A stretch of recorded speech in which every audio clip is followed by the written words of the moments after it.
Hey guys, welcome back to another episode of BassQuest. Today we're going to talk about how I caught that giant bass and got 6th place overall in the Big Bass Splash on Chickamauga this March.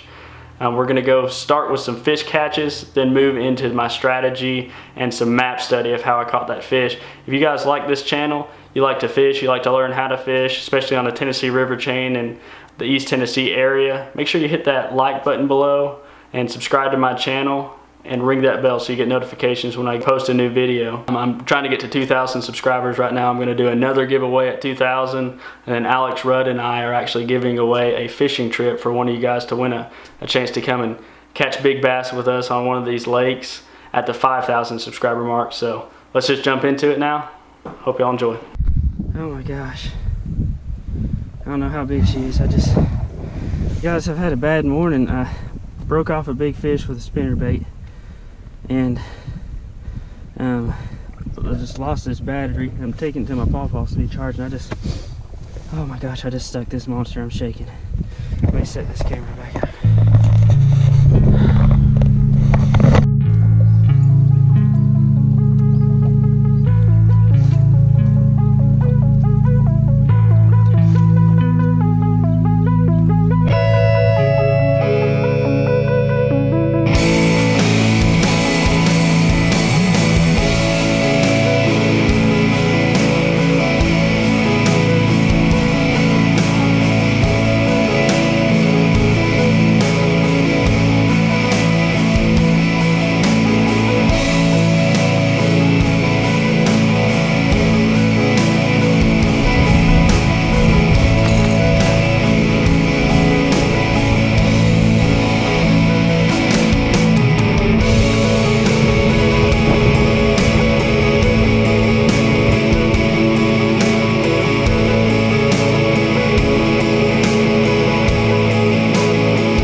Alright, hope y'all enjoyed that footage. The Big Bass Splash actually came to Chickamauga this year on the 3rd and 4th of March, and that's kind of like my key time that I catch a lot of my big fish. But the conditions were a little different than normal. What we had is it was a post-frontal condition. We had water that was high but falling fast during the tournament and a lot of wind. And that made some areas that I wanted to fish a little differently, and basically the fish were set up in a different area than normal, but using some seasonal patterns I was able to figure out what they were doing. So right now we're going to hop over on the computer and get on Navionics and break some of that stuff down. Alright guys, we're going to do a quick map study here. This, I'm going to zoom in a little bit, this is Hiawassee. It's one of the tributaries that runs into Lake Chickamauga here. During this tournament we had a lot of rain, not during, but I say before this tournament, we had a lot of rain that actually stained the Hiawassee, and it was pumping out chocolate milk colored water.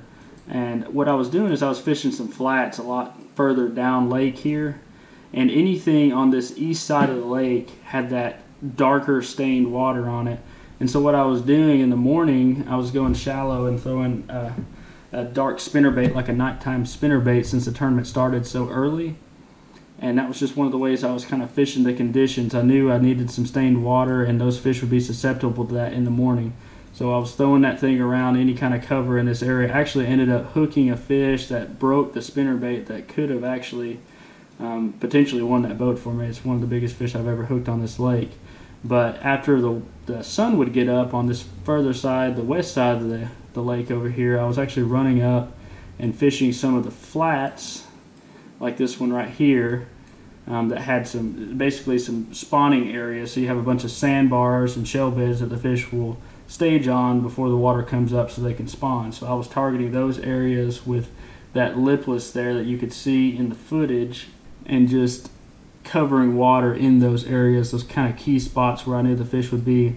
Let's zoom in here and kind of get an idea of what we're looking at. Here's an example spot. So here's our outside bar here. You can see it's very shallow. This time of year it would be much shallow. This is actually showing summer pool here, so this might be 2 to 3 feet of water. Then you've got a trough and usually another bar. So say this bar starts right in here. But that's what you're looking for. You're looking for these big open spots. When you see a lot of contour lines that are not close together, a lot of times that means a flat spot. And on Chickamauga and most Tennessee River lakes, that can mean a shell bar. So that hard bottom, those fish will hang out on that. They'll sun on it. A lot of gizzard shad hang around on it, so it's good forage for them. Shiners hang around on it, so those fish will be in those areas. That's what I was mainly targeting. Now, typically, the conditions are pretty stable this time of year, and so I was able, in years past, to kind of hang out on the same points and catch fish on them year after year after year. Well, the problem with this year is we had water that was fluctuating up and down wildly, very fast, and that was one of the things that was happening in this tournament. This water was actually pouring out, dropping very fast. I think it dropped almost 2.5, 3 feet during the course of the 2-day tournament. That made things very difficult. So what you had to do is you actually had to follow these fish out. So say I was catching fish on, we'll just pick a spot. Say they were on this point right, let's see if I can move up here. This point right here. If I had fish on there, I was actually having to follow those fish back out the drain instead of being able to key in on them. And as the day would progress, since the water was dropping so quick, those fish would move further and further out. So they would slide off into the trough, or you just really had to follow them. You had to be keenly aware of what was going on. The other thing that I did is I was running back into creeks. Pull out here.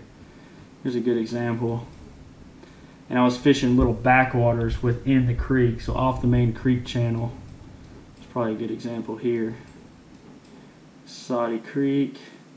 Yeah, here's an example of kind of a little backwater. These little offshoots right here. That was one of the areas I caught several nice fish, but ended up catching quite a few fish during the tournament. You guys only saw probably 4 to 5 fish catches on this video, but it was a really fun time. Caught a lot of fish, caught several nice fish, but was only able to manage that one giant. She went 9.35 pounds and was good enough for 6th place overall. I believe the entrance, there was a high 600s was the total of entrance there, so that's pretty good. But anyway, if you guys have any questions, leave them in the comments down there. If you have anything else you'd like me to go more in depth on, I'd be happy to do that.